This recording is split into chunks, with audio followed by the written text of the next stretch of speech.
In the hip hop world, album legacies are debated with passion. In this culture, the dedicated hosts, First Class Reg and Taurian B, are who revisit and re examine these projects. They're part of an elite squad known as Rap in Order. These are their verdicts. Welcome to another episode of Rap in Order. I'm First Class Reg. And I am Taurian B. It is good to be back. It's so nice to be back. Scheduling and everything and life and dad over here. And man. It's just we've been all over the place, but we back. How you feeling? We back. You see what the jersey I got on right now. I see it. The streak is real right now. Eight game winning streak. The streak is real. At the time of the recording, today is the 9th. Mm-hmm. Tomorrow we play Boston. Mm-hmm. It's gonna be a tough game tomorrow, but I'm prepared. Like I'm ready. You know, Coach JJ Redick got me ready. Yeah, you know what's crazy? I was thinking about that recently. Every game that they play, I think about how everybody doubted JJ in the beginning. About rightfully so. Yeah. Because he's not as seasoned as any other picks. But I felt like LeBron and everyone else had like a strong feeling about this one. I think LeBron solely really had to sell them on what JJ was going to bring to the table. I think looking back in retrospect, that's what that podcast was. It was like a soft launch for him to be what he is now. Yeah. And I think there's a lot more. I think there are more people that are probably equipped to probably become a coach fresh out, but they just don't have nobody that's going to vouch for them like LeBron did. Yeah. Because I think when Jason Kidd retired, he became a coach immediately. Mm-hmm. But it wasn't on a team. He was coaching the Nets. Yeah, he was coaching the Nets, and that was, I think, he had leverage because he took them to a championship. Right. But yeah, I think that it's not as easy now. You kind of got to have some kind of pedigree to justify becoming a coach. Yeah, that's true. But I think with him being there now, it's going to redefine it now. Yeah, man. Shit is about to change. We'll see. I mean, we got the steal of the century. Dallas Mavericks gave us Luka Doncic pretty much on a silver platter. Thank you, Dallas Mavericks. Whatever y'all wanted to fat shame him, all that shit. Whatever y'all want to do, thank you. He's looking good out there, man. Yeah. He's looking like LA out there. He is, It's man. good. It's good so far. So good. Who's your prediction for the finals? So obviously, in my heart, I want it it's my Lakers. It's the Lakers, and I think we'll be facing Boston, right? Yeah. So, but me being very analytical and cautious. I still think Boston comes out the East, but I think we don't have presence in the middle. We don't have a pause. We don't have a center that could it's all going to be about the seeding in the playoffs. Mm-hmm. But ideally, I think OKC, I think they're ready to take that next step, and I think it might be OKC and Boston in the finals. They're a young team, so a lot of people are down OKC, but it's every team is a young team until they're not. Yeah, that's true. So it's crazy too, because even with the game that you was referencing for yesterday, Knicks and the Lakers, when I was falling asleep, Knicks had it in the bag. They were doing so well. And I fell asleep. I woke up and they lost in OT. I'll tell you exactly what happened. They started out in the game giving the ball to Karl Anthony Towns. Mm-hmm. And then they stopped giving him the ball in the post. It looked like Brunson was working extra hard. Yeah. The problem is that we have an obvious gap. We don't have a big man presence. So we have to mask everything. We have to work extra hard. So it's just Thibodeau should have knew better, but it's just Brunson got going, Josh Hart got going, and they just kept it on the perimeter, and it worked out. Man, if teams is going to shoot 3-pointers all game, we good. Yeah. But I know when we play Denver, I'm scared because I know Mike Malone, that coach hates us with a passion, and he loves embarrassing the Lakers. I don't know what LeBron did to him.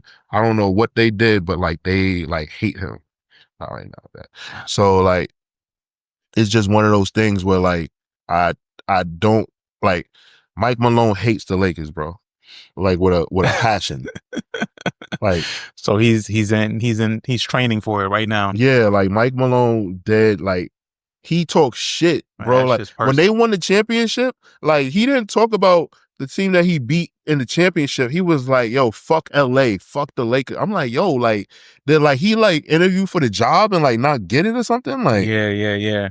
On the topic of basketball, actually, I know you've seen the clip of Stephen A. and yeah, LeBron. I did see that. Which so for those that don't know, you've probably seen it by now if you follow sports at all. But LeBron, we know him as this cool, calm, collective dude on the court. You know, we don't really see his, interactions with people when it can be kind of looked at as like distasteful or like he's upset. Like those things kind of fly under the radar if they do happen. I'm sure they happen, but we never see it. Mm-hmm. And he approached Stephen A. Smith on camera. Somebody caught it on camera of him, laying into Stephen A. And then it comes out that it was about Bronny. Mm-hmm. And him saying like, "Yo, leave my son out of this shit." I think that because like LeBron and Stephen A. kind of like have like their shit, I think that LeBron kind of like went into like Papa Bear mode and was like, leave him out of this. I think it's a combination of things too, because one, he stepped up to him as a dad, and then two, he's been ignoring Stephen A. Right. Like for years. Yeah. He hasn't said anything about Stephen A. Stephen A. just been throwing shit at him. Yeah. Right. And he just been looking the other way. And this is the one thing that kind of just broke that. Yeah. I think like imagine when like LeBron sees Skip Bayless. Right. Right. But I don't think that LeBron should have did that in public. I think like Stephen A. said, like you could have got his number and still curse him out. Kobe Bryant used to curse people out on the phone all the time. I'm not saying like, oh, be like Kobe and everything like that, because Kobe definitely did things in public that probably he shouldn't have done either. But I just think that like LeBron kind of like let his emotions get the best of him, because it's like, this don't help Bronny. Like, telling somebody to leave Bronny out of it. Like, Stephen A. Smith is a news reporter, and at the end of the day, like Stephen A. Smith has a job to do. So if he's not saying things that like he feels are true to him, then he's sabotaged. Like he's compromised. What did Stephen A. even say? I didn't see that. So there was a clip where I forgot what game it was, but like Bronny had like a really bad game. And LeBron was like, all right, we get it. Like you did the first game, like, you had Ken Griffey in the stands and Ken Griffey, sir. Like we get it. You played on the court. You did what you set out to do. Like send him back to the G League. Like stop having him on the court. He's embarrassing himself. Like he should not be playing in the NBA. And then I think it was something else that he said, like basically, like it was more so at LeBron than Bronny, truthfully. Like he was, and then he just has said things like, "Yo, LeBron, you're putting your son at a disadvantage. You're setting your son up for failure. You put him on the court, and he's not ready to be on the court." And I guess like Stephen A. laid into it, but like he lays into a lot of shit. I'm not gonna say he sugarcoats, and that's his job. That's what he does. Right.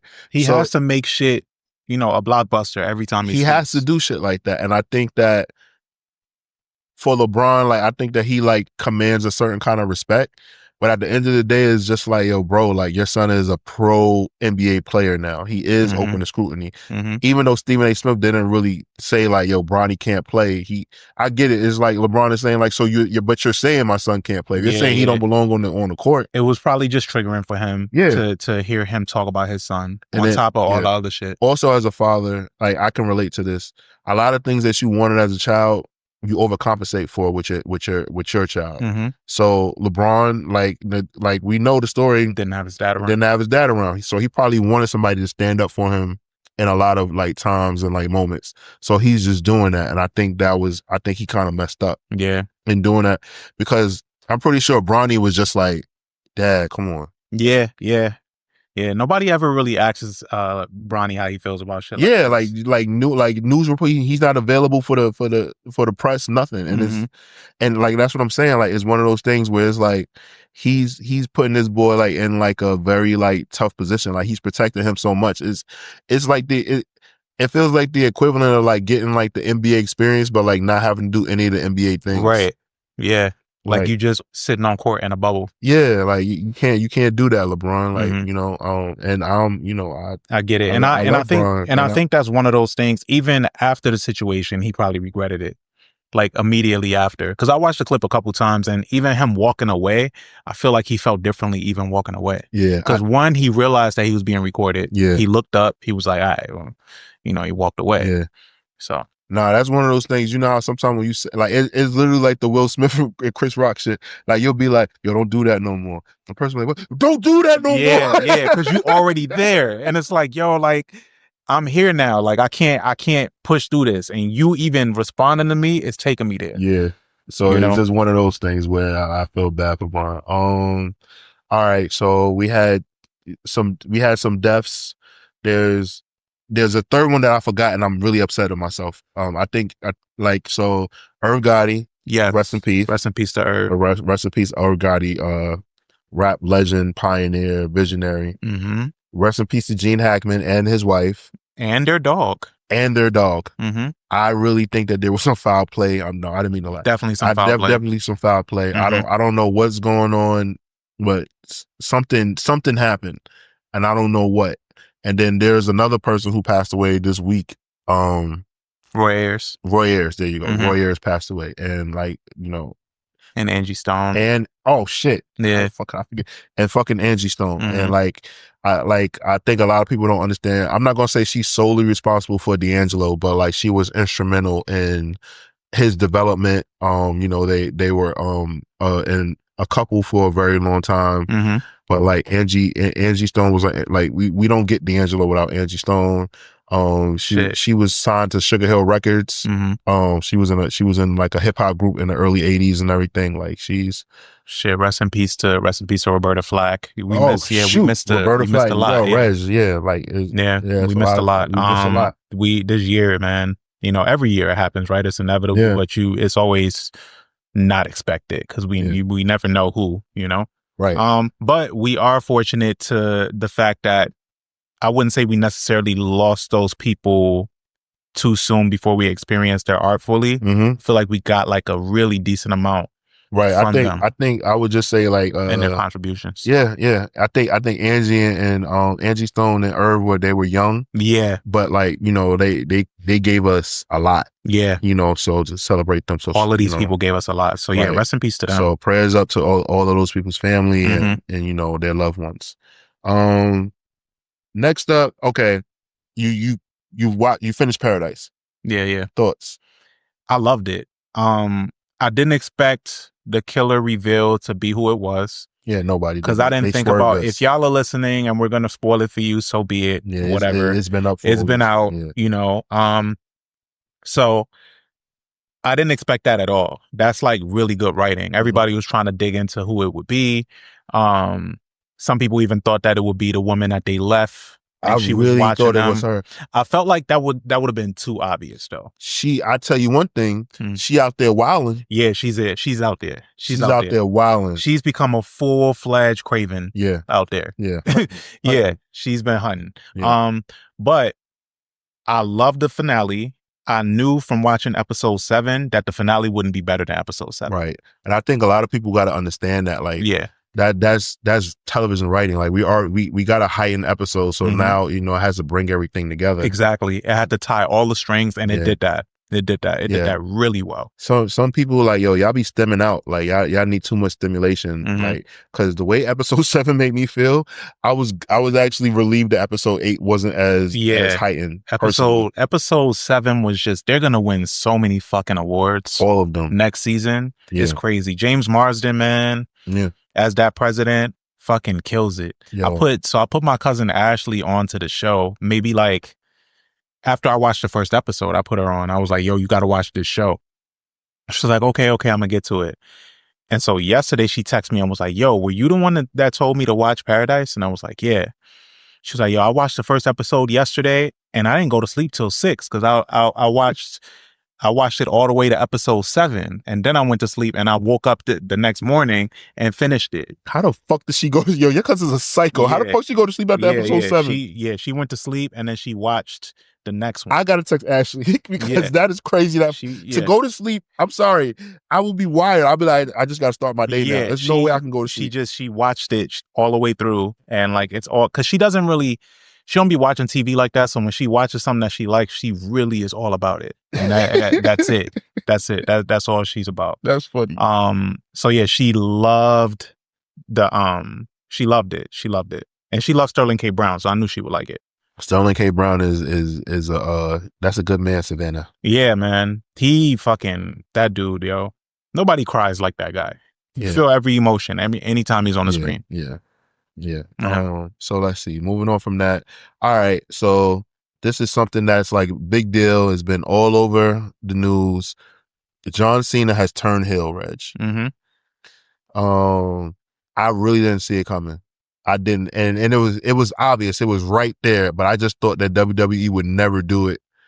John Cena has the record for the most make a wishes happen, like being like done. Like that's that's a record. I don't, you know how hard that is, like how much dedication that is. That means like he just goes to hospitals and like he just be like, all right, whole day. Yep. And spends time with the kids and talks to them and like does things for that. Like that's, you know, but you don't think he's gonna do that anymore now that he turned heel?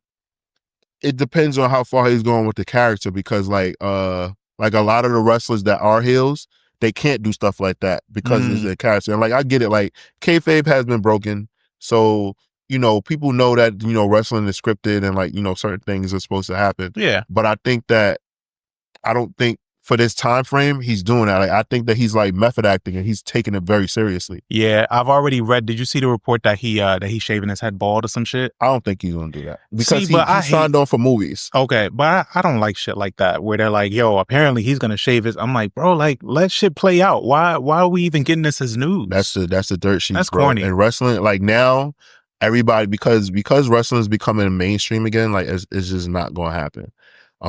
Wrestling's super mainstream now. You saw Drake's comment? Yeah. So yeah, I want to get into that, right? So a lot of people were upset that Travis Scott came out with The Rock when he came out to talk to Cody. That I talked to him about you know, giving The Rock his soul, and Cody, you know, told The Rock to go fuck himself. Yeah. And it was funny because Travis Scott saged himself, because a couple weeks ago he came out with Jey Uso and he was smoking a blunt. Mm-hmm. And it was like a big deal. Everybody was like, yo, what the fuck? Like, who gave him permission to do that? So that's why he saged himself instead. So I can't stand Travis Scott, yo.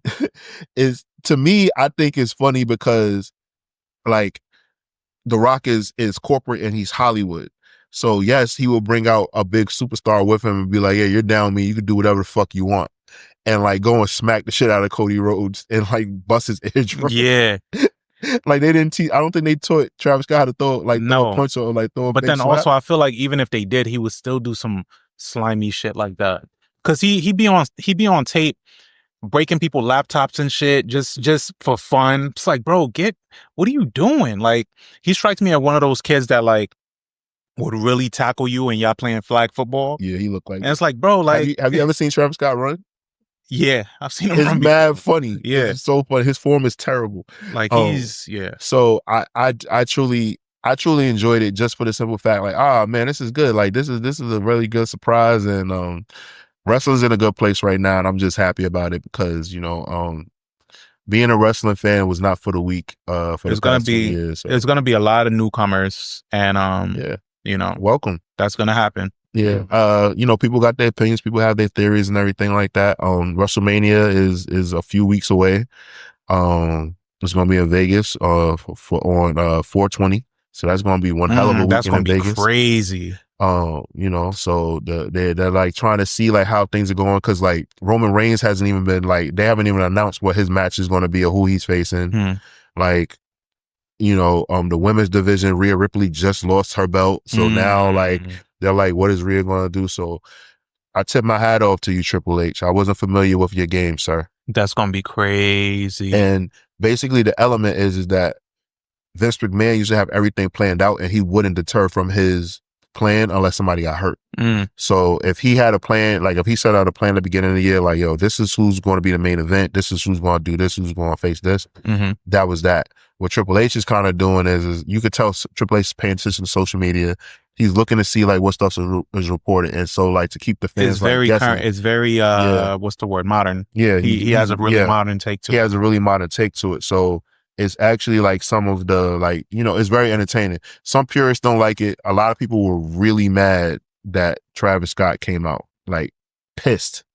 So, I mean, me personally, like, I thought it was really cool. I thought Travis Scott coming out was pretty cool. It was like if you really think about it, like they've been doing it for years. Like the first WrestleMania, Cyndi Lauper and Yeah, Mr. T came out. Like, they've always done shit like that. yeah, They have, but now it's more dialed up with Yeah. regardless of how people feel about today's Right. superstars, they're gonna be incorporated. Yeah, I get it. Drake being there with Lil Yachty and like not wanting them, like it actually made me fuck with. I was like, damn, like Drake didn't want them to announce that he was there. I thought that was pretty fucking cool. Well, I think if his career was under different circumstances, he would have wanted to be announced. Okay.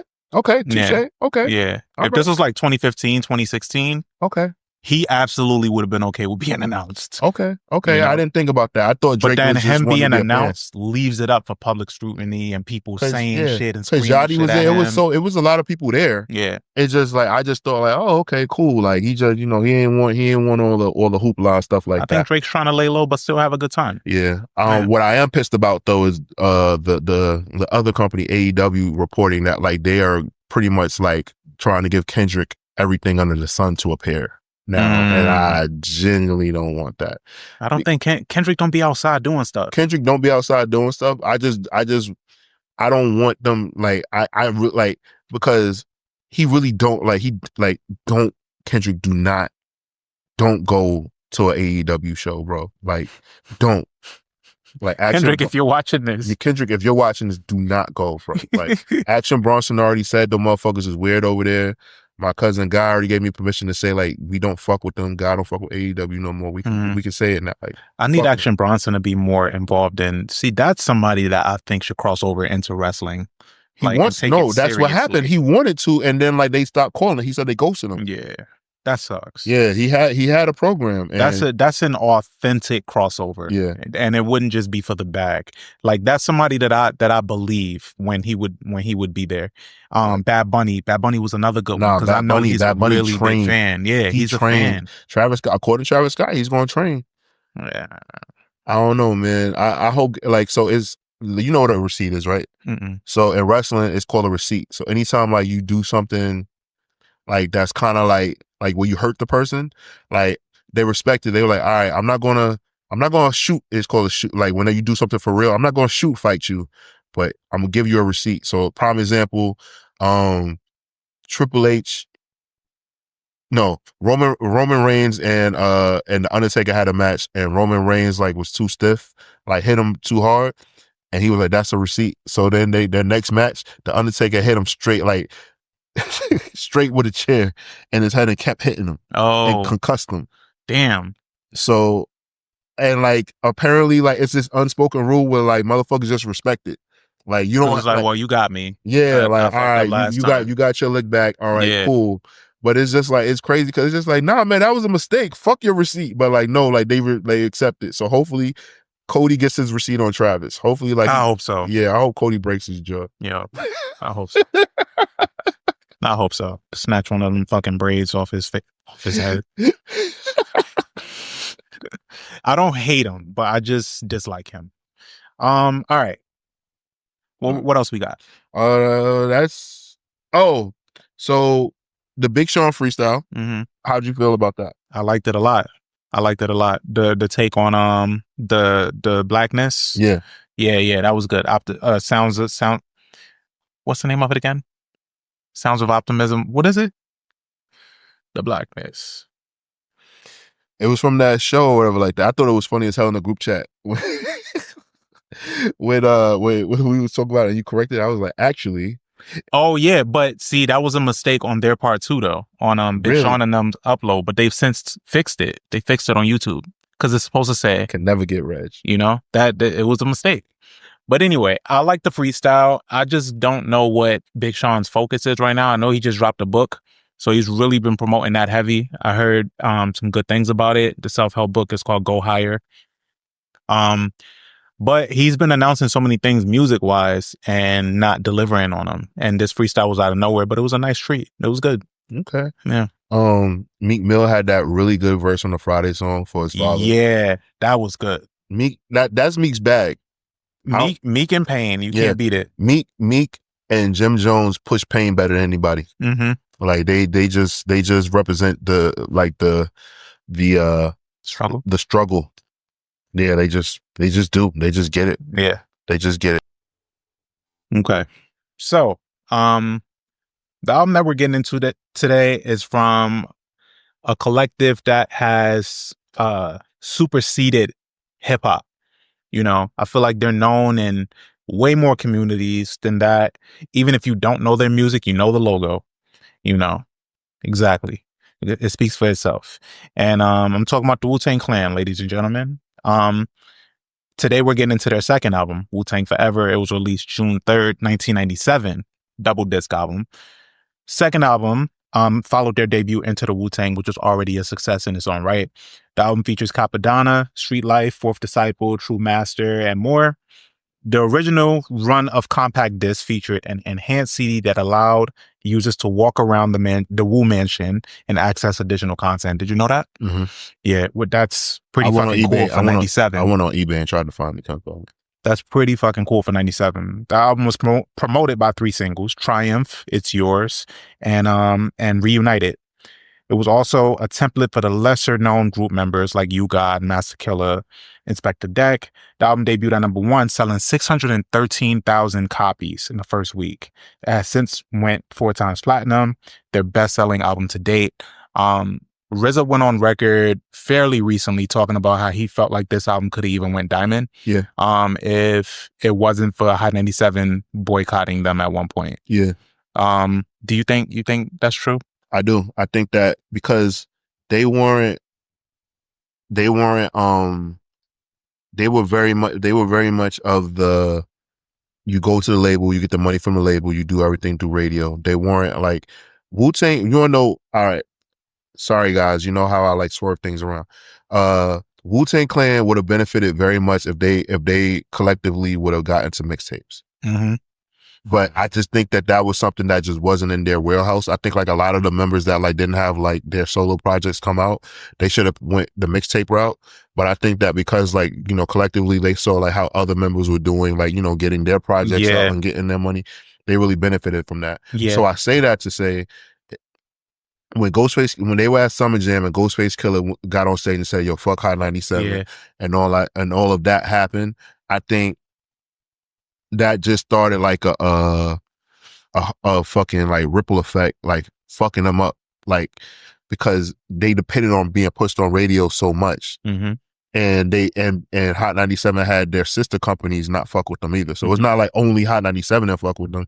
Like, so Hot 103 in Texas or whatever like that, you know, or Hot 107 in LA, like they wouldn't play Wu-Tang records. So if that's being the case, like how was the album still going to get pushed? And that was like the sole thing, like buying albums and stuff like that. Like, physical, you know, copy. And then they made at the time the fucking most expensive rap video in history. Yeah. $1 million of Triumph. Right. So you think about it like that, like they wanted all these extravagant things on the second album. And like, I think that if they would have listened to the Abbott, if they would have listened to RZA's plan and his brother Devon's plan and not like been counting everybody's pockets, I think that things could have been a lot different for them.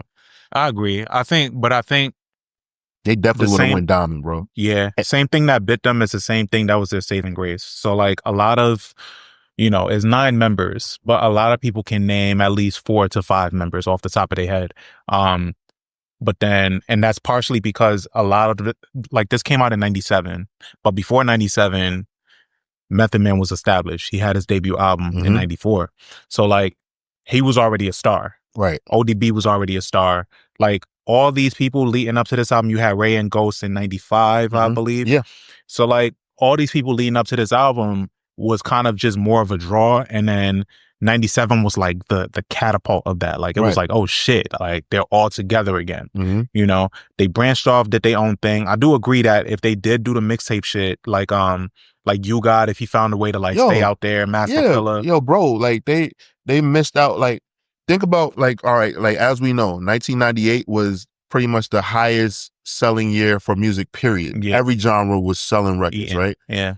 And I think that there's some artists that are like trained to only fuck with the labels. Like, oh, I gotta go to the label and get this advance money and everything like that. Mhm. It's like, oh, you know.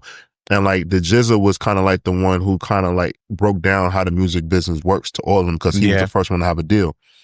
So I think that's all they knew. So they were just like, yo, like that's what I want. So then they were just sitting around waiting. Like you gotta think like these is like hood ass niggas from Staten Island, and like they all like waiting their turn, but niggas is getting impatient and dudes is getting overlooked.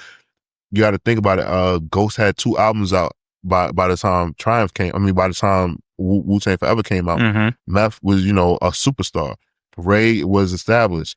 Jizza was like well respected and like had a classic rap album already. Mhm. So I think that like they just were impatient and just a lot of things like just didn't work for them. I also think like them leaving the tour of Rage Against the Machine messed them up too. Like think about it. You on tour of Rage Against the Machine, the biggest rock band in the world. Yeah. And their issue was, yo, it's mad white people. We're not performing for our people. Like they didn't understand, like I don't think they understand how popular they were. Mhm. And they just weren't ready for that moment. And But just like extending the superstardom. bro, Like just, they could have won. They could have like I don't know how the relations are with China at that time, but like they could have went to China and probably racked up. Chinese Mhm. people love Wu-Tang, Mhm. like and went to like Asia and different countries and stuff like that. And I just think that they weren't prepared for what all of that came with and everything like that, and like comparing themselves to like you know other acts like you know Biggie and Snoop and stuff like that. Like they don't got to split shit 9 ways, Facts. Yeah, you know. it's true. But yes, I do think that I agree with the RZA. They would have sold 10 million records if they wouldn't have got banned by Hot 97 and they would have stayed on tour Rage Against the Machine. I feel like those 2 sequences changed the course of what happened with Wu-Tang Clan, and I stand on this. If they would have, if some of the members would have dived into the mixtape scene, I think that it would have carried them into a new era. Because you got to think in 97, 97, 98, like that's when like mixtapes were still being hosted by DJs. Mhm. And then 99, 2000 is when we started getting like solo mixtapes. And like that's when we started getting the Diplomats mixtapes and stuff Right. like that. Like, Yeah. and then 2001, we got G on the mixtapes. So I think that if members of the Wu-Tang Clan would have went that route, like obviously some of them felt like they were too big to do that, Mhm. but definitely Because like, mixtapes didn't have that lure back yeah, then that they do now, bro, you or even got in the Capadonna, 2000s. like those dudes, they should have done mixtapes. Yeah, Mixtapes would have gave them new life and probably made them bigger artists in the 2000s. agreed. It would have carried Wu-Tang way further. I think that Agreed. was a missed opportunity. I can rock with that. So with this album being a double disc, I thought it would just be more fruitful for us to kind of go through like some of our highlights and some of the other things that we wanted to go through, as far as like, you know, maybe dips or whatever, right? Mm-hmm. Not necessarily going track for track. So Reunited, kicking off after Wu Revolution, Mhm. which doesn't have any of the 9 members, but just like is still a proper introduction because it uplifts Black women, but then it just leads into Reunited, which is a proper title track coming off of Enter the Wu-Tang and having everybody together again. What you think of this one?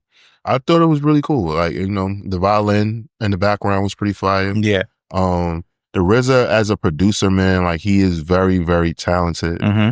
And it's funny because like, you know, there's interviews where they be like, yo, the RZA's beats was whack, Mm-hmm. because they was comparing like what hit like the popular production, like what he needs to do and everything like that.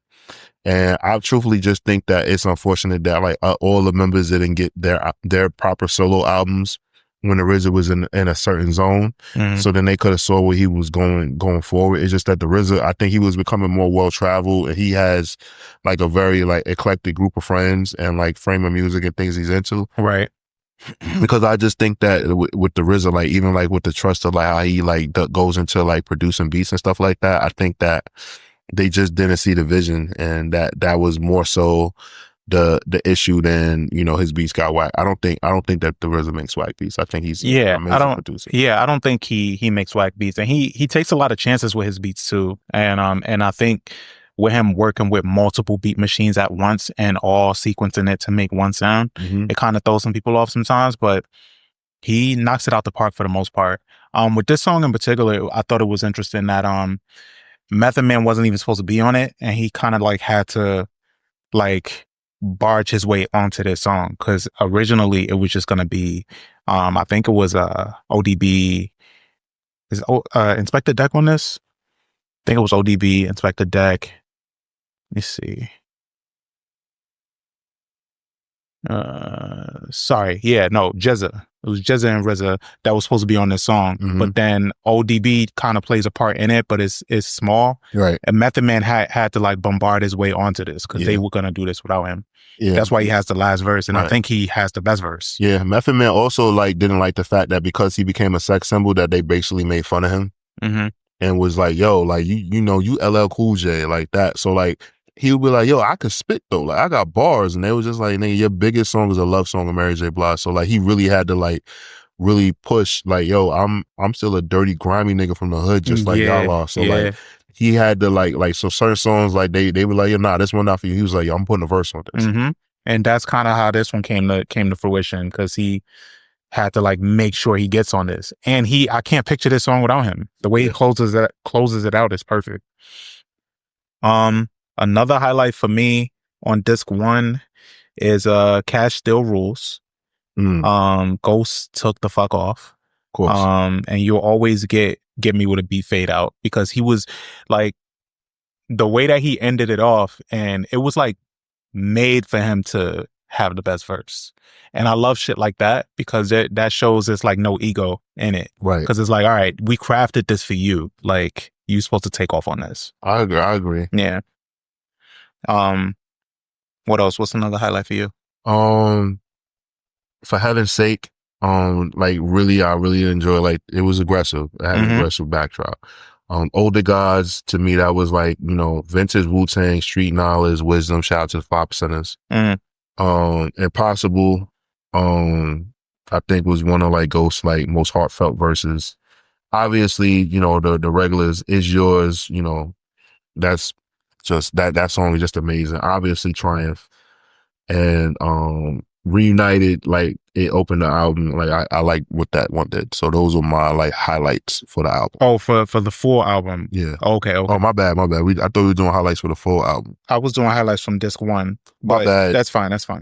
All right. So for me, one of the songs, I can get into like my dislikes. Okay. So Maria. Maria is, you know, it's not to be taken serious or whatever. It's kind of just this really like vulgar song that talks about this dirty girl that sleeps with everybody and gave somebody gonorrhea and all of this shit. And it's very like, you know, it's like a filler for me. And I think they use ODB in that way for this album, which I'm not mad at. I'm not mad at them using him in that way. Yeah, I mean, that's definitely like his wheelhouse. Yeah. Because he has other filler on here that I really like. What was another one? Dog Shit. I used to sing this shit word for word when I was a kid. Yeah. Like legit word for word when I was like 11 or 12. I was singing this word for word because it was just so funny. And then what else did I not? Oh, Black Shampoo. Black Shampoo is You God's solo outing on this. That's on the second disc. I have thoughts on You God on this album too. Okay. So for Black Shampoo, it's funny though, because I feel like if Ghost spit these same words bar for bar, probably would have been way better. Rather than You God having like a love song. And then it's kind of just weird because it technically is the last song on this album and it ends on that note. Second Coming is the vocalist, I forget her name, but it's her solo song, the one that kind of contributes vocally to this whole album. She has a solo song on here. And then the last song is Regg just talking his shit as the closer. So with that being the last song, it's kind of, you know, it was kind of a letdown. Yeah. So we have the same songs that we dislike, right? But my biggest gripe with this album is the overuse of You God on the album. And I think they were trying to satisfy You God on the album, you know, because like his project didn't come out. But I'm just like, damn, like, you know, Inspector Deck, Master Killer could have probably got more shine. Capadonna should have been on Triumph. Like those were my like things, and it sucks because I know that You God like he gets very angry about feeling slighted and his stance amongst the Wu-Tang Clan and everything like that. But I just don't think that I think that he probably would have been good to be featured, like have an album and have like Meth like featured on it, like what Raekwon did with Ghost, just to help. Like sometimes like you need that, like you need like, you know what I'm saying, somebody. And I don't think that God can carry a whole project by himself. No, I mean I'd be interested in hearing it. I remember I helped him one time at the Apple Store. You should have Yeah, told I him how you helped him felt get about like him. get a tripod. But it's funny because even when Triumph came out, my brothers used to always shit on his verse, but I liked his verse. Like I liked his verse. Well, one, I was a kid, and two, I liked it because he mentioned Mortal Kombat. So I was like, oh, that's cool. It was like literally just, I can little imagine shit. Shay One just shitting on Yeah. God. Shitty Mortal Kombat sound. I used to just, I thought he came in smooth. I thought the beat wrapped around his voice. It just felt cool. Saga continues, him coming after that, like it was all a moment for me. What else stands out on here? You know what I want to talk about? I want to talk about arguably the greatest opening verse of all time. Was it Ghost? No. Who? Inspector Deck on Triumph. Oh, which one? Oh, on Triumph. Okay. I can respect that. You don't agree? No, I can respect. I just think that I want to say I'll sit with that one for a bit. Okay. I'll sit with that one. I won't be contrarian right now. Okay. I also think that Jizza was at his peak. I think that lyrically, like the Jizza was like the best lyrically on the album. I think that like this was like his sharpest, my personal opinion. And I think that Ghostface Killer's verse on Impossible was, like he was very good at like painting like pictures and like being like emotional. And like you could tell that I don't think that in real life he's like on a day-to-day he's a very emotional, very like vulnerable person. Yeah. So I think that he lets it. I think he really like wears his heart on his sleeve in music. At the time, RZA's on record as saying that's one of the best Wu-Tang verses ever.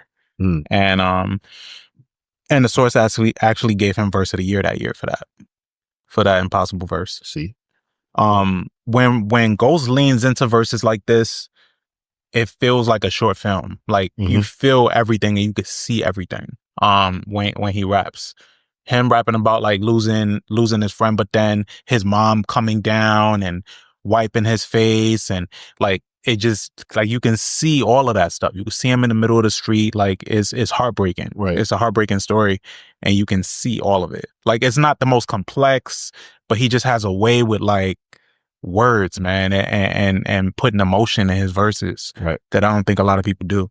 So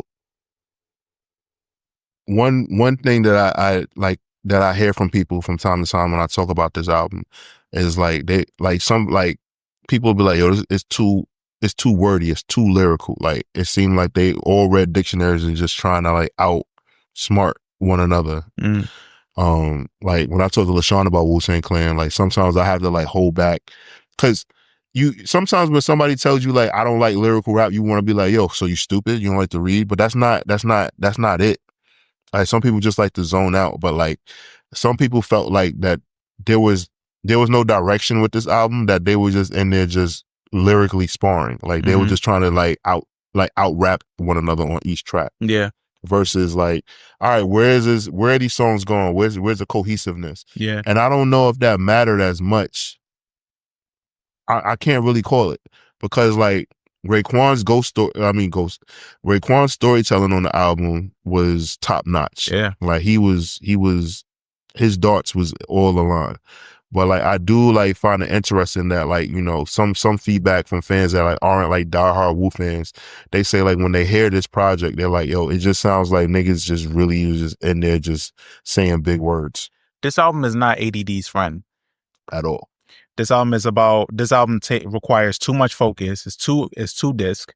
It's not suitable for the way that most listeners' brains are today. Right. So it's like you kind of have to really give this time, and to be a fan of these guys, you gotta really take yourself to this space. Mhm. It's 97. If you was fortunate enough to be around in that time frame, then you would understand like a lot of raps just were this way. And then if you think about the fact that you have a crew of 9 people, right? And they all rappers, and the competitive spirit is crazy. Mhm. So like even hearing the way that Meth talked about when they was making Triumph, he was like, yo, we was all in one place, and the way that the beats were structured, or the way that the verses were structured, nobody was moved around to sequence anything. We all just went boom, boom, boom, boom, boom, like all in the same room, and we all just flowed and tied that together. Like That's the fire. competitive spirit in that is crazy. So it's like, I get it when it's hard to tell somebody that's not into Wu-Tang to lock in and listen to this, because Yeah. they're not gonna get it. You know, it's really of that time. And even just the lore, thankfully for their legacy, they became bigger than hip hop. So it's like, you don't really need the new fans, you know? Yeah, you don't. But I think the way that it's tied together is great. I think even a song like MGM, that's just off pure creativity. They're at a fight, just recapping the fight, just talking about the fight. It's Ray and Yeah, that's what I put. I put Raekwon on MGM, a master class of yeah, stories. it's just literally them watching the fight, recapping it, and talking about the surroundings, and at the end of it saying like, yeah, and there's a rematch in October. It's like, what? It's just, yo, rap. That's just it. I think people like that say shit like, oh, like, can't get into this, can't get into that. I get it. I understand, because like now this era is kind of used to the storytelling and things having double and triple meanings, and the Kendrick Lamar way of storytelling, where Okay. it's like there's triple meanings to everything, or you got to really dissect. With this, it's just like, yo, these niggas just like to rap, is bars. They have themes here. They have things that they're interested in, but it's not so hung up on that. Okay. I'm not mad at that. Yeah. Another cool thing too is them knowing their strong suits and leaning into them. Like older gods, just Ghost and Ray. Like we already, and the cool thing is too, we have an album from them, right? So having older gods on here, showing that foolproof chemistry again, they get a chance to lean into that again. And it's like, for audiences, for listeners, it's like, oh shit, purple tape vibes, you know?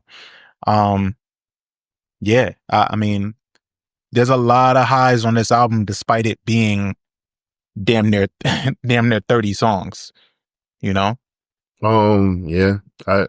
Yeah. I'll say this much. This album definitely like cemented their brand. Yeah, for sure. Like definitely. I just wish that I love Wu-Tang Clan so much. I just wish that things like went further than where like it's like Wu-Tang like is pretty big. Like you see that W, like I think like, you know, like that W is like Coca-Cola. Like you see that W, you know what it is. But I just wish that they became like bigger. I feel like they really deserve more. And like that's why I think I'm gonna try to go to that final tour, the final tour, because like one, I've never seen all of them at once. I've never seen that before. So I think that that's important. And I just think that it's that like that's history. Like I feel like when like, you know, 30 years from now, like if people want to talk about the Wu-Tang Clan, like how like our parents talk about like Earth, Wind and Fire. Yeah, for sure. Yeah, So, you know, I really think that like their stamp on like hip hop is like really, really, really big. And like even the fact that like ODB has been dead for like years, right? The fact that like his imprint that like he left on music and like how people like talk and everything like that. So like that's why I sent you that that RZA interview that he did with the New York Times, and like it was actually is one of my favorite interviews with him, because it actually wasn't like an interview with, you know how sometimes like they'll do like with publications like the New York Times, and like the person isn't like really a rap fan, like a casual fan. Right. This dude, like he's not a rap fan, but he's a Wu-Tang fan. Like this guy was like a rock fan, but like because Wu-Tang Clan went on tour, Rage Against the Machine, like that's how he got into it. And like he said it, and I was like, that's pretty interesting. Like, you know, some people aren't fans of all of rap and hip hop. Like they just might like one act. and they deep dive into that act, and it's very interesting to hear their interpretation of like what's going on with that. Like, I just thought that was really cool. I encounter people like that a lot. That happens today with Drake. You know, a lot of people aren't really rap fans; they're just Drake fans. You know. Yeah, man. We were supposed to get that Wu-Tang Forever song with all of them on it, man. I know. That would have been cool. Yo, bro, there's so many times where we were supposed to get like iconic moments with Wu-Tang members and like shit just don't work out. Like how we were supposed to get Heaven with Ghost and Raekwon, the remix to on Jay-Z's Heaven. That's a very slept on song. Yeah. Yeah. And I feel like they did get the birth. It just they didn't do it in time. If something happened. Mm-hmm. And I just be wondering to myself, like, damn, Jay-Z really that nigga? Because I can't see myself telling Ghost and Raekwon, like, yeah, you know, y'all took too long. That's probably what it was. That's probably what it was. I think Kanye had a lot to do with the resurgence of Raekwon. Because you think about that hot streak that he had with Good Fridays, and him putting not only Good Fridays, but then putting them on Dark Twisted Fantasy, or putting them on a song with Justin Bieber. You know? Yeah, yeah, definitely. I definitely think so. Like, I guess for somebody like me, like that's a I can see from the outside looking in. Yes, yeah. Somebody like me, I'm like, that's the fucking chef. But I definitely think so. Yeah, like he definitely put new set of eyes on him. Yeah, you know. I actually shout out to Perion Dawn. So Perion Dawn's daughter was born a week before Bean was born. So like me and him, like we talk sometimes, and like Perion was he knows I'm a really big Raekwon fan. I've met Raekwon on like multiple occasions, but like whenever like he's like out in public at appearances and stuff like that, I just talk to his brother. I just talk to Perion, and he was like, "Why do you do that?" And I was like, "Well, I'm a huge fan, and like I feel like I'm just gonna ask him about verses and shit and like music. I don't want to bother that man. I feel like like because I know that Raekwon is really into like boxing, like he loves boxing. Yeah. So boxing, like I enjoy watching it, but that's not something that I'm like really good at. That's like why when Danny met him. Danny was talking about boxing and they hit it off. I just want to bother like Raekwon. So like anytime like I meet people like that I'm really a fan of, I say nothing to them. Yeah, just like I respect you so much, I'm not gonna talk to you. Yeah, I respect you so much, I'm not gonna bother you. Yeah, like and like Perion thinks that's hilarious because he was just like, yo, like I know you're a fan. I've been around him like on a few occasions and shit like that, and like he just gets a kick out of it. He's like, yo, like you weird. He was like, yo, like my brother be expecting you to like, I was like, but I've told him I'm a huge fan. Like I spoke to him, we took a picture together. Like I think of it in the opposite way where I'm like, yo, if I see somebody that I'm a fan of, in my mind, I'm like, yo, I'm never gonna see you again. I have to say something to you. That's how I internalize it. Well, I'll say this: the times that I've been blessed to be around Raekwon, it was more so like in like social settings. And it was only one time I was in the studio. And it was at Top 5 Studio, and it was my friend Eli took me, and it was Busta Rhymes, Top 5, Raekwon, and damn, it was a rapper that OT Genesis, and like they was all in the studio, but they was like working on music. So this is like 2015. Yeah, you said OT Genesis. Like this was probably before 2015, because OT Genesis had a song called Touchdown. Okay. So this was like 2013, 2014 probably. But long story short, like they were working. So like, like they was like, yo, what you think and everything. I was like, it's cool. Like, like this is, I'm in the studio. Like I was stuck on the fact I was in the studio watching Busta Rhymes and Raekwon work.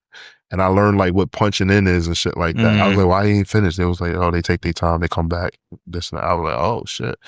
But yeah, like I just thought that was cool. And like I didn't say much. That's why like sometimes like I don't really be having like certain stories because like I don't say nothing to these people.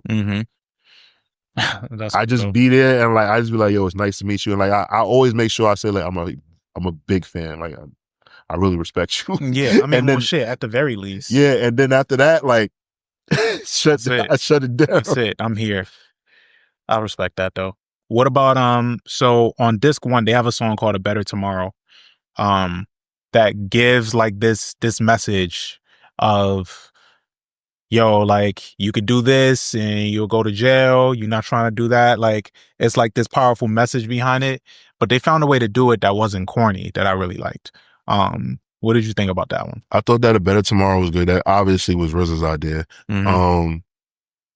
And that's actually the name of one of the albums that everybody like hate, that everybody kind of like pans. I liked it. I think that, like I said, I think that the RZA was going in a very different direction with what he wanted to do musically, and you could tell that they should. You wanna know what they should have just made a movie for this album. I think that would have been great. I think that, hindsight is 2020, but I think that with the promotion for this album and how big they were, like there was a lot of things that like they could have did. Like if you think about Wu-Tang Clan, like in the terms of, nobody kill me for this, like a boy band, at they were so big that they could have did anything and it would have did well. Mhm. So if they would have did like some kind of cinematic feature, and like with their merchandising and the things that they were able to like sell, it would have killed. It would have did so good for them at the box office. And like even if it was some straight to like VHS DVD shit, I really think that they would Yeah, have this was they the would have era did of well. hood classic. Yeah. So, we had Streets is Watching, all of that Yeah, shit. We like could have it had would something have, like that from it them. really would have worked. I guess I think that the difficulty is that it was 9 of them niggas, Mm-hmm. and it was really hard to get all 9 of them to be on the same page, and they already had infighting and distrust and everything like that. Right. Did you watch the show on Hulu? I never finished it. Okay, I never finished it. I enjoyed it. It's just funny, like seeing like It was what, 3 seasons? I think? Yeah. It was really funny seeing the last season, because like showing like how they progressed, Mm-hmm. and like, giving them some of like their like signature things. So like Shameik Moore playing Raekwon, they had to put a fat suit on him. Mm. Or like seeing like you guys like pork chop sideburns. Yeah. They gotta play into that. That's like signature things. It just was really funny though, because it's like, like obviously they don't have to look identical to these people, but it was like really hard. Like Dave East, like he did very well as Method Man, but like some of the characters, like I was just like, yo, what the fuck? Like the guy that played Ghostface Killer, like he actually like looked like Ghost. Like that was, I give him that too. But it was just really funny seeing some of them. How you felt about ODB's son? That was ODB's son. What was his name? I forgot his name, but the guy that played ODB, it wasn't his son. No. Yeah, that was actually like a big deal. Yeah, because he didn't get the part, and like the family was like, RZA, how could you not get it? He was like, yo, he auditioned, he didn't get it. Like, well, how you feel about the ODB interpretation? It was good. I thought he was dope. Like he was good. He looked like Amar Shumpert to me. Okay. All right, so Double Disc, 1997. Okay, hold on. Where do you rank this amongst double disc rap albums? Like the notable ones that are notable, like Life After Death, All Eyes on Me, Speaker Box, Love Below. Mm-hmm. I'm trying to think who else has a double Diplomatic disc? Immunity. Diplomatic Immunity. I enjoy this a lot. I would say in my top 5 of double disc, Life After Death is number 1. Number 2 is probably All Eyes on Me, and that's big because y'all know I'm not the biggest Pac fan, but that album is undeniable. Right. Number 3 is, I'll give that to Diplomatic Immunity. Number 4, Speaker Box, Love Below. I can round this out at 5. Yeah, I put it at 5 too. Not even gonna go like, it's 5, but it's an enjoyable album. It's just that like I can take I could probably chop this album down to about 14 songs. Yeah, same. Okay. I could too. I mean, the same can be said for Blueprint too. Like I could chop that down. God, yeah, definitely. But yeah. All right, so let's get to our ratings. Okay. This is rough. This is hard for me.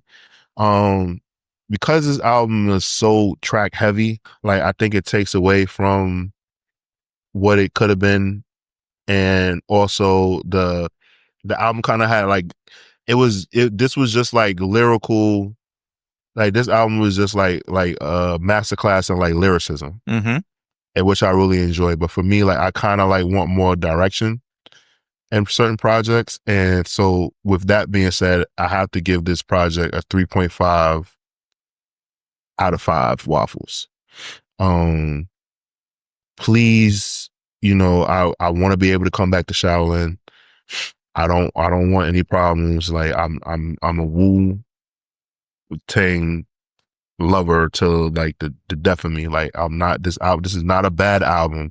I just think that it was too many tracks on this project, and I feel like You God is featured a little bit too much. You Got doesn't even make an appearance until track 7, which is crazy. But okay, so for this album, I think my rule of thumb is I never really have a problem with it being too many songs if I enjoy all the songs. I don't care. Like keep me in this experience for as long as you want if I like all the songs.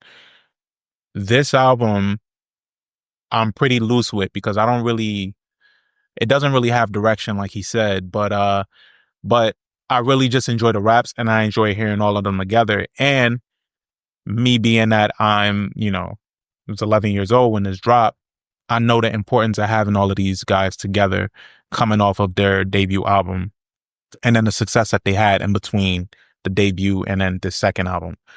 So I feel like all of that plays into my rating, which is a 4.